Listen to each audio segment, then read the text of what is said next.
Hello, and thank you to the NAHT for this opportunity to speak to you. I hope the conference is going really well in these challenging times, in these different times.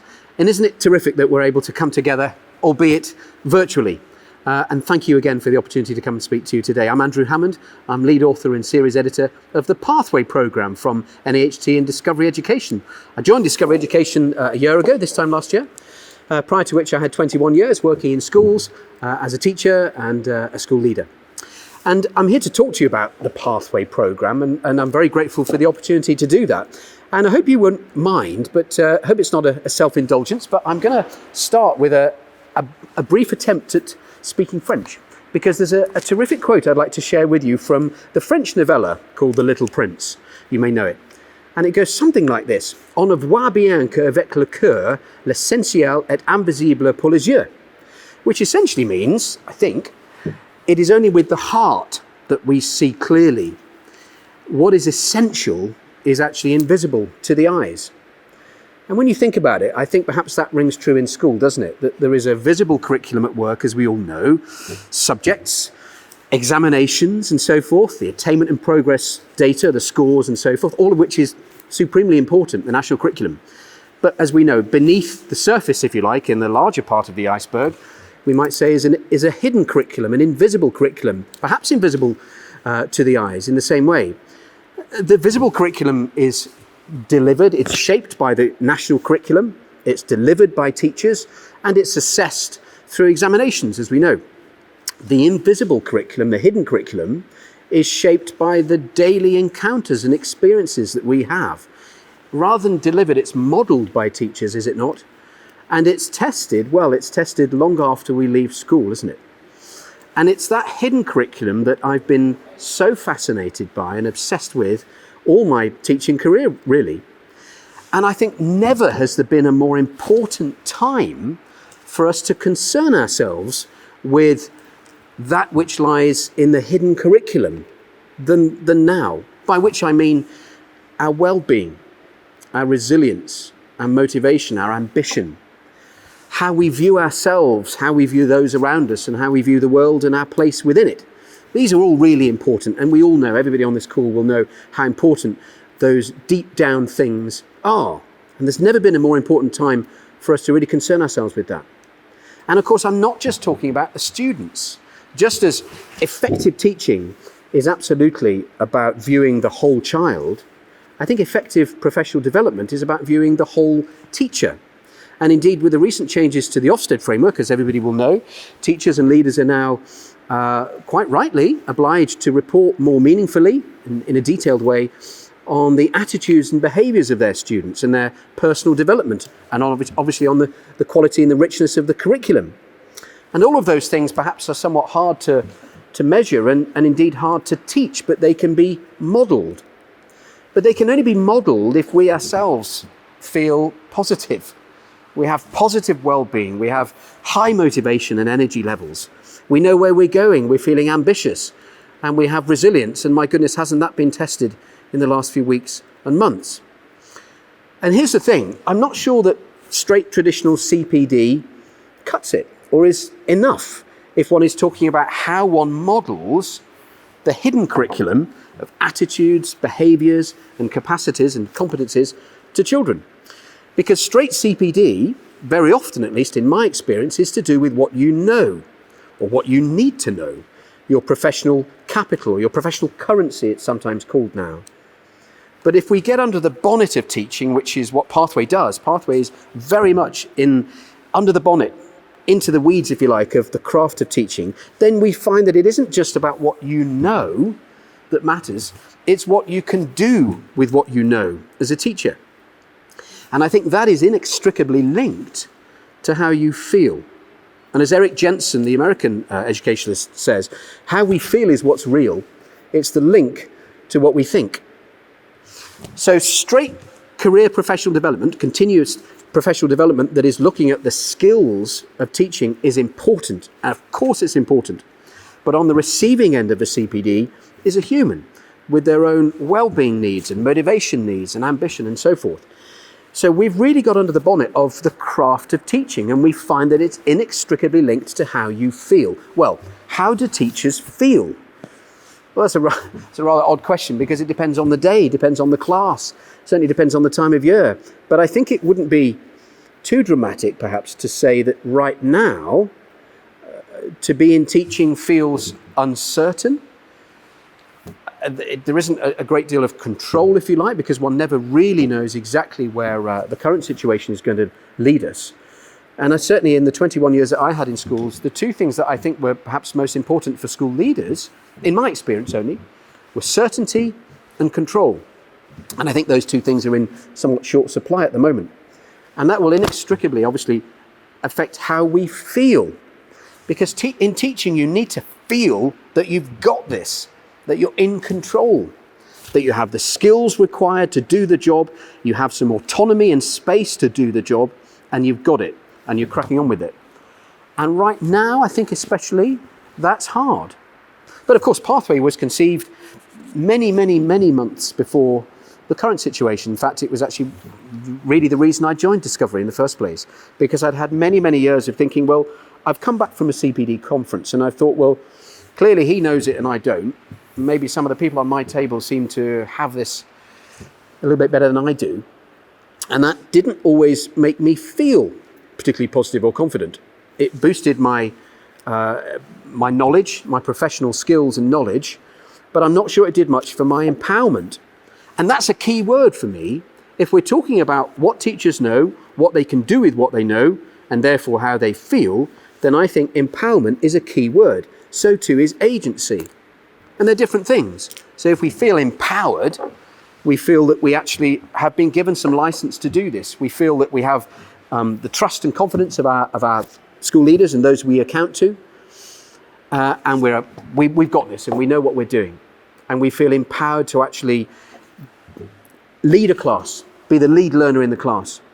Agency feels that we're actually having an effect. We have that sense of self-efficacy. So not only do we have the skills and we have the license from our leaders to do this job, but we can actually see the effects and we can feel the effects and the impact of what we're doing. And those things perhaps sometimes are the things that are fragile when we're surrounded by this overwhelming accountability, the need to actually show the attainment and progress scores of our children. Sometimes the tendency to conflate the words results with performance. And they're different things, are they not? Certainly as a parent, I have 4 children. As a parent, I remember, they're a bit older now, but I remember going to lots of parents' evenings and asking the teacher, this is where I was sitting on the other side as a parent, how's my son performed this term? And invariably I'd be told he's performed well in English, he got an A perhaps. He's performed quite well in maths, he got a B, we can work with that. He performed well in geography, he got an A, and so on. You know how it goes. And of course the question I think perhaps is misunderstood there, because of course it isn't just the result, it's the performance that led to the result. And the learning performance of a child and perhaps of a teacher is bound up with one's attitude, behaviours, your motivation, your sense that you've got this. And those cannot always be inferred simply by a number, by the percentage of children in your class who are going to meet national expectations, important though that is. The data dashboards in my day, Raise Online as it was called, was all to do with the attainment and progress scores of my students. But there was an invisible curriculum at work, and there was an invisible impact, a positive impact, that I believe I was having as a teacher. And unless that is really championed and celebrated, then sometimes I think we are only left with the scores, and that doesn't do much for our well-being and our sense of empowerment, that we're having that effect, that agency, that we're actually really having an impact on our children. So all of these things perhaps led to my conclusion that we need something more than traditional CPD, which looks at our professional skills and knowledge. So we've created a holistic program which presents teachers online with a whole raft of different self-assessment tools to conduct skills analyses, an analysis of one's own motivational drivers and how to become more motivated at work, a career map where you can actually plot your own goals that you'd like to achieve, both from a professional role point of view, but also some extracurricular interests and things, all the different clubs and things and different school events and community events and competitions that you'd also like to build and work on, and also your health and well-being goals. And if you look at all those different goals together, those combined are the things that keep you in the job. When I was teaching, it wasn't just my desire to get a middle leadership and a senior leadership post that kept me motivated and up in the morning. It was actually the fact that I was running some after-school clubs, I was coaching some rugby, or I was hosting some inter-school championships. It was all those other things as well, because we're whole people. We're not just shuffling into work, using our bodies as receptacles to carry our heads from one classroom to the next. We're whole people, and teaching requires heart, body and soul. So I think it's quite useful to have these self-assessment tools to be able to really, what we call, orientate your career. Where are you now? Where do you want to go? What sort of things do you hope to achieve? And how can you get there? And the next section of Pathway is the navigation section, where we hope we can help you get there with a whole raft of different online courses. Pathway is not one course. It is multiple courses, all of which you can actually take at your own pace and at your own time. And you can keep coming back to them. And every course has questions for reflection, where you can actually put in your own answers, and they're not right or wrong answers, they're your own reflections, rather like keeping a professional journal, a diary. So the navigation section has a whole range of different courses, all to do with the generic aspects of teaching and leading in schools today. And the third, and perhaps most important section in a way, is the reflection piece, which has a unique program written for us by Professor Tim O'Brien and Dr. Dennis Guiney. It's a well-being program to help you to learn those important skills of critical reflection and to be able to manage and support your own well-being, which is a really important part of Pathway, which runs through the program like a stick of rock, I think. And then we have a fantastic advice section, the Advice Hub, which is powered by the NAHT and led by the great Guy Dudley, who of course has been head of advice at the NAHT for many years, on the phones to school leaders every day, understanding the different challenges that they face. And he is actually supplying, and his team are supplying, all the content, all the different PDFs, all the advice pieces that will be that are being pumped into the Advice Hub. And there's regular newsletters and FAQ sections and so forth to really help remove the barriers and the worries that can sometimes affect our well-being. Missing census deadlines and missing various different important events that we need to keep abreast of. All those things serve to keep your well-being high, keep your motivation high, and keep you feeling positive. And then the final piece is, of course, the career portfolio, the learning journal, where you're able to upload a lot of your own evidence of your own career progression, both outside the Pathway ecosystem, if you like, and within it, all the different courses you're doing within the Pathway program. You can chart your progress through those courses and receive digital awards and badges and so forth for completing those courses. And also, as I say, upload evidence of your own achievements. Let the compliments stick, if I may say. That's something that we teachers don't do very much. But I think it's important to pause on the climb and admire the view. As Guy Dudley himself says, teaching is a marathon, but it's punctuated by various sprints at certain times. But we have to remember that it's a long race. We hope very much that it's a long and fulfilling journey, a professional journey for you, but it's only going to be such, and you will only flourish in that, I think, if you actually pay close attention to your well-being and your own motivation and your own empowerment.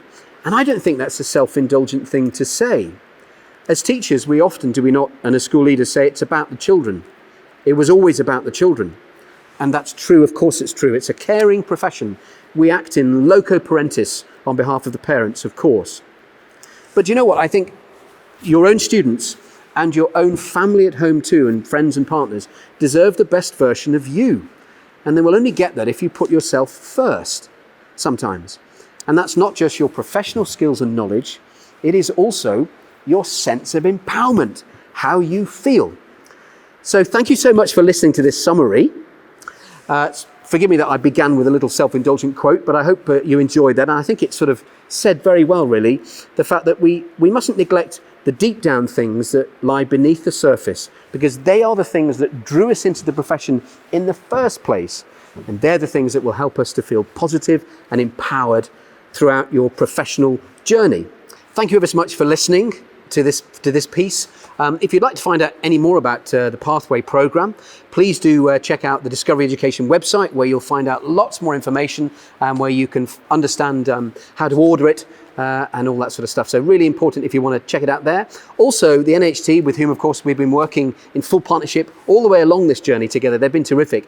They've actually posted lots of different articles on the NAHT Hub, where, of course, you can access those pieces there online.